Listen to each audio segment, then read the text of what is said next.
ವಿಶ್ವ ಪಾದಯಾತ್ರೆಗಳ ಸೇವೆಗೆ ಸುಮಾರು ಒಂದು 8 ವರ್ಷದಿಂದ ಈ ಸೇವೆಯನ್ನು ಸಲ್ಲಿಸ್ತಾ ಇದ್ದೀವಿ. ಅದರಲ್ಲಿ ಆರ್ಯವೈಶ್ಯ ಸಮಾಜದಿಂದ ಈ ಸೇವೆಯನ್ನು ನಡೆಸ್ತಾ ಇದ್ದೀವಿ. ಈ ಸೇವೆ ಅಂದರೆ ಊಟೋಪಚಾರ, ಔಷಧಿ, ಆಮೇಲೆ ವಸತಿ ಸೌಕರ್ಯ ಎಲ್ಲ ಇದೆ. ತುಂಬ ಜನ ಸುಮಾರು ಒಂದು 3,000-4,000 ಜನ ಎಲ್ಲ ವ್ಯವಸ್ಥೆಯಿಂದ ಪಡೆದ ವ್ಯವಸ್ಥೆ ಇರುತ್ತೆ ಅಂತ ಹೇಳಿದ್ದೀವಿ.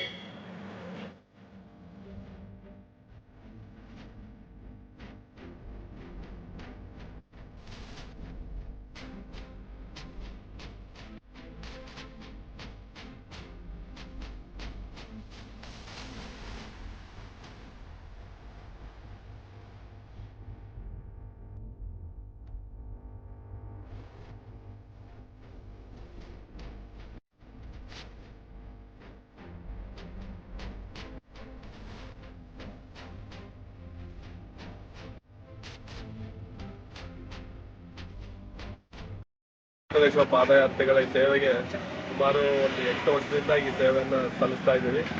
ಅದರಲ್ಲಿ ಆರ್ಯವೈಶ್ಯ ಸಮಾಜದಿಂದ ಈ ಸೇವೆಯನ್ನು ನಡೆಸ್ತಾ ಇದ್ದೀವಿ. ಈ ಸೇವೆ ಅಂದರೆ ಊಟೋಪಚಾರ, ಔಷಧಿ, ಆಮೇಲೆ ವಸತಿ ಸೌಕರ್ಯ ಎಲ್ಲ ಇದೆ. ತುಂಬ ಜನ ಸುಮಾರು ಒಂದು 3,000-4,000 ಜನ ಎಲ್ಲ ವ್ಯವಸ್ಥೆಯಿಂದ ಪಡೆದ ವ್ಯವಸ್ಥೆ ಇರುತ್ತೆ ಅಂತ ಹೇಳಕ್ಕೆ